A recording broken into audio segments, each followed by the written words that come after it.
Harvest now, decrypt later refers to retrospective decryption. Trust now, forge later refers to digital signature forgery. These two attack models target public key cryptography, and they motivate the transition to post-quantum cryptography. Let's consider the perspective of an attacker who is harvesting publicly available information, which includes public keys. What is stopping the attacker from decrypting ciphertexts and forging digital signatures? In other words, what is stopping the attacker from turning the public keys into their corresponding secret keys? We need to consider several examples of public key cryptosystems. First, we will consider the RSA cryptosystem. Let's ask the question, what is stopping an attacker from turning the RSA public key into the RSA secret key?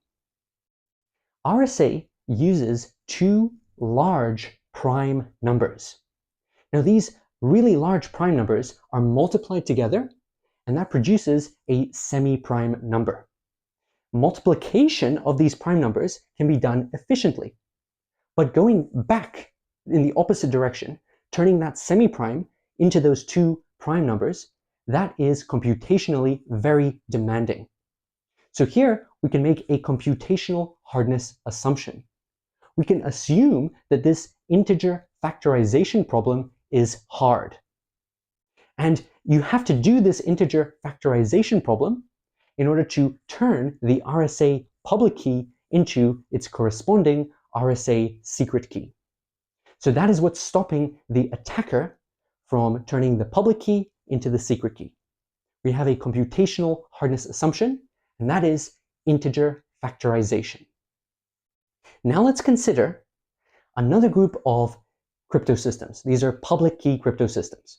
We will consider Diffie-Hellman key exchange and elliptic curve Diffie-Hellman key exchange, that is ECDH. And we will also consider elliptic curve digital signature algorithm, ECDSA. These public key cryptosystems are based on the computational hardness assumption that it is difficult to perform the generalized discrete logarithm problem. So now we're dealing with another mathematical problem, and that is the generalized discrete logarithm problem. And we can either consider the discrete logarithm problem, as is the case for the original Diffie-Hellman key exchange, or we can consider the elliptic curve discrete logarithm problem. And we can also consider the general version, which is the generalized discrete logarithm problem. And let's consider this problem and compare it to integer factorization. These seem like different mathematical problems. But if we do more careful analysis, we will discover that there are some surprising relationships between these computational hardness assumptions. So if we consider elliptic curve cryptography, what is stopping an attacker from turning an elliptic curve public key into its corresponding secret key? Well, it is this computational hardness assumption. It is that generalized version of the discrete logarithm problem. Now, let's go back to this RSA example.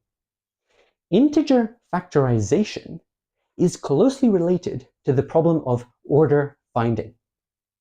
So if you can do order finding efficiently, then you can also do integer factorization efficiently. And another surprising observation we can make is that order finding and the generalized discrete logarithm problem are both examples of abelian hidden subgroup problems. We can use the acronym HSP, hidden subgroup problem, to describe these specific mathematical problems. And it is important to stress that these are abelian hidden subgroup problems. So they are hidden subgroup problems for finite abelian groups. So we are including order finding and the generalized discrete logarithm problem in this a more general category of abelian hidden subgroup problems. So we have observed this mathematical structure. And this mathematical structure is very important because it is related to the computational hardness assumptions which guarantee the security of these public key crypto systems. So it is these computational hardness assumptions that give us at least some evidence that it is difficult to turn those public keys into their corresponding secret keys. Now, observe that we have this mathematical structure. Also observe that we can construct quantum algorithms that use the quantum Fourier transform, or QFT. If we combine this mathematical structure of the abelian hidden subgroup problem with the mathematical structure of the quantum Fourier transform, we can construct polynomial time algorithms. So these are polynomial time algorithms for quantum cryptanalysis. We can construct polynomial time algorithms for order finding and polynomial time algorithms for the discrete logarithm problem. So that means there exist efficient algorithms that can turn public keys into secret keys. So we've identified a potential vulnerability, and we've identified a potential technique, which is quantum cryptanalysis, targeting public key crypto systems.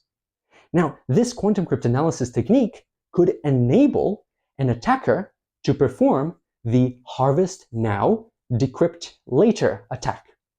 And they would also be able to perform the trust now, forge later attack. So the harvest now attack involves harvesting public keys as well as ciphertexts. And then when you have quantum cryptanalysis available to you as an option in the future as an attacker, you can use that cryptanalysis technique to turn the public key into a secret key, and then you can use the secret key to decrypt the ciphertext.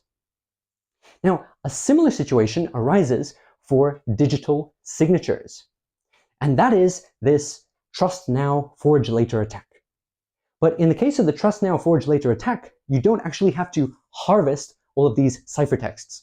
Instead, you just have to be patient until you have the ability to perform quantum cryptanalysis, and then you can take those publicly available signatures and you can use that information, which includes the public key, and you can use that to forge signatures.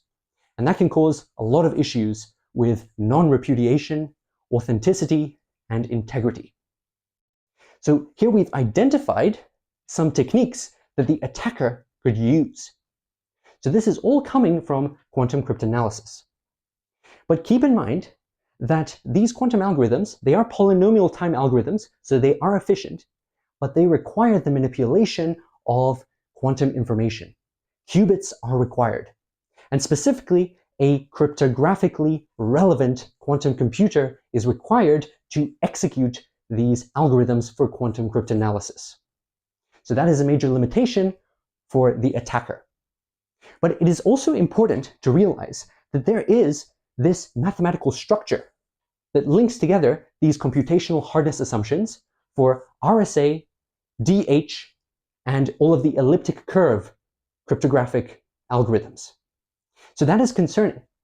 You may initially think that this integer factorization problem is distinct from the generalized discrete logarithm problem. But closer analysis reveals that they are actually far more similar than we would like.